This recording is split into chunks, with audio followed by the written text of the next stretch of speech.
20th of July 1969. Apollo 11 lunar module lands on the surface of the moon. Listen, Tranquility Base here. The Eagle has landed. 6 hours after the Apollo 11 lunar module landed on the moon, Neil Armstrong stepped out, walked down the ladder and became the first human being to set foot on the moon. That's one small step for man, one giant leap for mankind. The historic moment was broadcast live to a worldwide audience. 90 minutes later, Buzz Aldrin joins Neil Armstrong on the lunar surface. Beautiful view. Isn't that something? Magnificent sight out here. Armstrong and Aldrin spent approximately 2.5 hours collecting rock samples and reporting their observations back to NASA. Within those 2.5 hours, there were actually 2 minutes of missing transmissions, which NASA blamed on an overheated camera. Although the broadcast was considered live, the truth is NASA had a very extensive transfer system where the signals were received in Australia, sent across the oceans, and went through multiple computers. Anywhere along that line they could have gone in and edited out things they did not want people to hear or see. Changed it rather than from a live broadcast into a sort of pre-planned, almost scripted, delayed broadcast. Did something happen during these crucial 2 minutes that NASA didn't want the public to see or hear?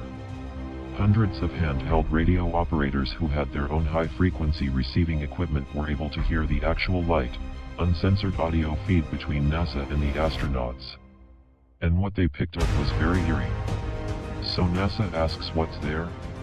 And moments later, a pilot comes back with "These babies are huge, sir. They're enormous things like, oh, my God, I'm telling you, there are other spacecraft out there lined up on the far side of the crater edge. They're on the moon watching us." Isn't it really interesting that this is what took place during those missing 2 minutes about all we can make out? This is incredible. A record of 2 astronauts openly discussing possible extraterrestrial spacecraft. And we're not talking just one light in the sky here. There are multiple ships parked right there observing their actions. I couldn't even begin to imagine how Neil Armstrong and Buzz Aldrin felt encountering such craft on the moon. It had to be the most awe-inspiring and maybe frightening thing they probably had ever seen. This supposed sighting by the crew of Apollo 11 has never been officially acknowledged by NASA. But it's just one of many strange observations reported on the surface of the moon. The 21st of July, 1969. Tranquility Base, the moon. Hundreds of amateur hand radio operators pick up a censored transmission from Apollo 11 reporting the sighting of multiple UFO sightings on the lunar surface in 1979. Marie Shatila, former chief of NASA Communication Systems, confirmed that Neil Armstrong had switched over to the medical channel to make that statement. By him switching communications to another line makes a lot of sense because all the astronauts had a private line directly to their personal doctors, where they could talk about things that they didn't want the general public to hear. Our files suggest that on the Apollo 11 moon landing NASA was prepared for them to encounter UFOs or their mission. They were given a secure system designed to censor radio transmissions before they reached the public. According to the files, Apollo 11 had 2 further strange encounters during their mission. Many believe they were being monitored by some otherworldly presence.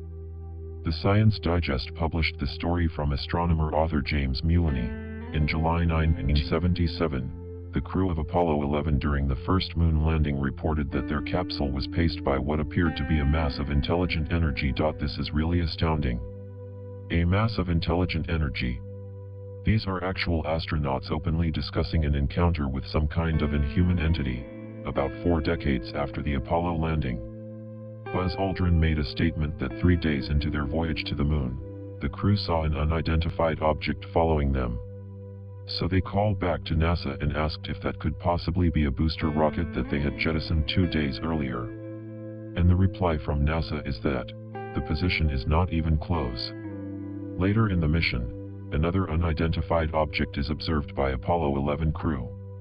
As the Apollo lunar module was descending toward the moon, Buzz Aldrin had a 16mm camera, and he recorded a white, kind of, shimmering, fast-moving object that seemed to be trailing the lunar module itself.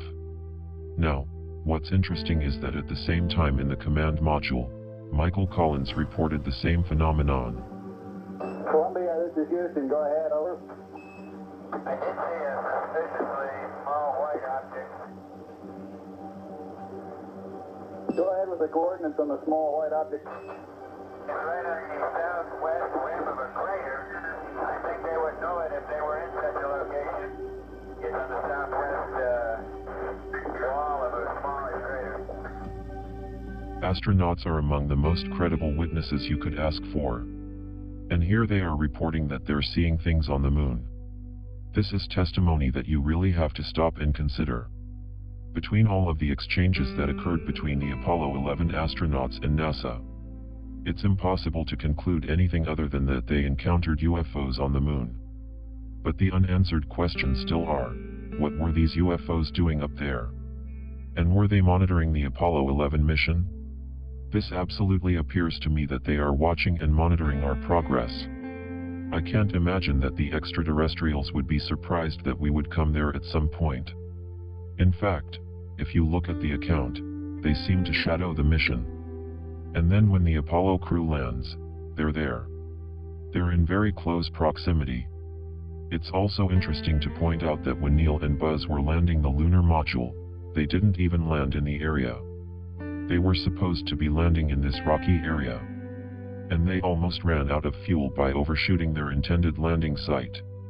This leads me to believe they might have landed in this other area purposely because they were looking for something. Attempts to investigate Apollo 11 whose original transmissions hit a dead end. If you are looking for those original tapes of the Apollo 11 moon landing, NASA claims that the original tapes are lost. And what that means is that nobody will ever be able to see what really happened there, and nobody will be able to recreate or understand what Neil and Buzz actually saw on the lunar surface. It's a sad reality that for way too many people the excuse of losing these priceless tapes is enough. The government knows this and they count on the public being appeased on the flimsiest excuse, which is exactly why we need to speak out, and keep the pressure on the powers that be. On the powers that be. On the powers that be.